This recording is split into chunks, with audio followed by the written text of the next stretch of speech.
రాజలింగమూర్తి హత్య కేసును సీఐడీతో విచారణ జరిపించాలని డిమాండ్ చేశారు ఎమ్మెల్యే గంట సత్యనారాయణ. సుఫారీ ముఠాతో హత్య చేయించినట్లుగా అనుమానం వ్యక్తం చేశారు. ప్రభుత్వం వెంటనే పూర్తి స్థాయి విచారణకు ఆదేశించాలని కోరారు.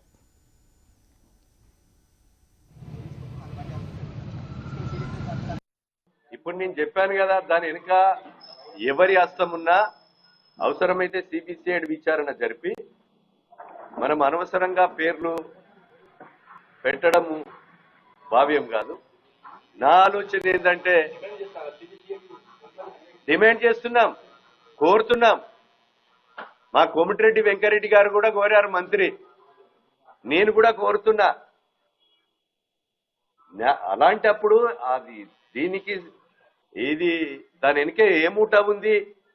ఎవరన్నా హత్య చేసిపోయి వీళ్ళను సరెండర్ కమ్మని చెప్పారా, లేకపోతే ఎవరన్నా వెనుక ఉండి ఇది చేయించారా? అన్ని కూడా బయటపడతాయి కదా, నిజాలు బయటపడాలి. ఇలాంటి హత్యలు జరగకూడదు. ఈ భూపాలపల్లిలో ఈ హత్య రాజకీయాలు అనేది ఉండకూడదు అనేది ప్రభుత్వ లక్ష్యం.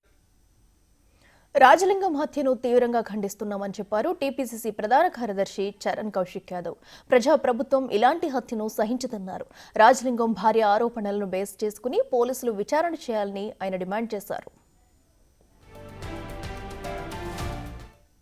రాజలింగమూర్తి హత్యను తీవ్రంగా ఖండిస్తా ఉన్నాం కాంగ్రెస్ పార్టీగా.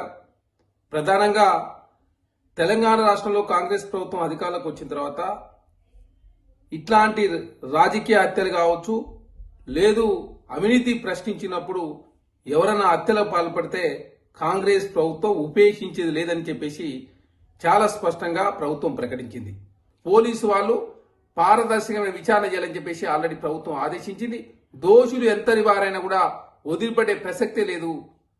ఖచ్చితంగా నిజమైనటువంటి దోషులను పట్టుకునే వరకు పోలీసు వాళ్ళు విచారణ చేస్తా ఉన్నారు. వాస్తవ విషయాలను కూడా బయట పెట్టాలని చెప్పేసి ఆల్రెడీ ప్రభుత్వం పోలీసు వాళ్ళను ఆదేశించింది. ఖచ్చితంగా ఇట్లాంటి హత్యను భవిష్యత్తులో పునరావృతం కాకుండా, భవిష్యత్తులో ఇట్లాంటి హత్యలు జరగకుండా నిర్మూలించే ప్రయత్నంలో భాగంగా ప్రభుత్వం కావచ్చు, పోలీసులు కావచ్చు ముందుకు పోతా ఉన్నారు. కాబట్టి ప్రశ్నించిన వాళ్ళని చంపుతామని చెప్పేసి బీఆర్ఎస్ పార్టీ గతంలో భయపెట్టింది. ఇప్పుడు కాంగ్రెస్ ప్రభుత్వం అధికారులకు వచ్చిన తర్వాత కూడా వారి మీద కేసు విచారణ జరుగుతూ ఉంటే ఇట్లాంటి హత్యలకు పాల్పడడాన్ని కాంగ్రెస్ ప్రభుత్వం చాలా తీవ్రంగా పరిగణిస్తుంది. ఖచ్చితంగా కాలే విషయంలో అవినీతి పాల్పడినటువంటి కేసీఆర్ గారు కావచ్చు, హరీష్ రావు గారు కావచ్చు, కల్వకుంట్ల కుటుంబం విషయంలో ఆల్రెడీ కమిషన్ విచారణ జరుగుతూ ఉంది. కమిషన్ రిపోర్ట్ వచ్చిన తర్వాత ఖచ్చితంగా ప్రభుత్వ పరంగా చర్యలు తీసుకుంటారు. రాజలింగమూర్తి హత్య చేయడానికి కాంగ్రెస్ పార్టీ మేము తీవ్రంగా ఖండిస్తూ, ఖచ్చితంగా దోషులు ఎంతటి వారైనా కూడా కాంగ్రెస్ ప్రభుత్వం ఉపేక్షించదు. ఖచ్చితంగా చర్యలు తీసుకునే దానిలో ముందుకు పోతుంది. ఆల్రెడీ భూపాలపల్లి ఎమ్మెల్యే గండ్ర వెంకటరమణారెడ్డి గారు విషయంలో కూడా పోలీసు వాళ్ళు ఆ దిశగా విచారణ చేస్తా ఉన్నారు. ఖచ్చితంగా దోషులు పట్టుకొని శిక్షించే వరకు కాంగ్రెస్ పార్టీ, అదేవిధంగా పోలీసు వాళ్ళు ఈ కేసును చాలా సీరియస్ తీసుకొని విచారణ చేస్తా ఉన్నారు. కాబట్టి భవిష్యత్తులో ఇవన్నీ కూడా పునరావృతం కాకుండా చూసుకోవాలని చెప్పేసి ప్రభుత్వం పోలీసు వాళ్ళకి ఆదేశించింది. కాబట్టి రాజలింగమూర్తి మరణాన్ని కాంగ్రెస్ పార్టీ తీవ్రంగా